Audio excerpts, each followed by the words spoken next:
So how much do you trust your intuition on a scale of 1 to 10? I get people saying this to me all the time.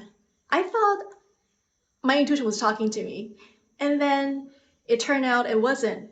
Now what? I'm feeling confused and disappointed that I can't trust my internal guidance. And I get that because I've been there many times myself.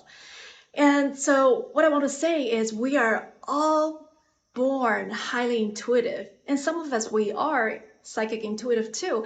However, one thing that I've noticed is throughout the day, we got a lot of tasks, we got a lot of stuff that we have to take care of. We get distracted. So not all of us are plugged in to this place of genuine connectivity with our intuition 24/7. And so I feel called to create our next Simply workshop, simple and playful, to explore what are some myths about our intuition and what are possible ways for us to further cultivate or enhance our intuitive muscles so it helps our decision-making process from minor decisions to major decisions.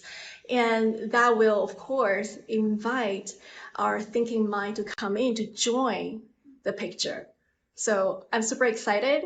I'm looking forward to explore this unknown with you.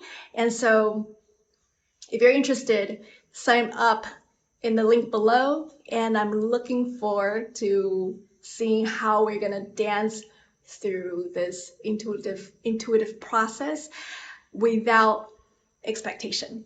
And I'm looking forward to seeing you soon. Bye, guys.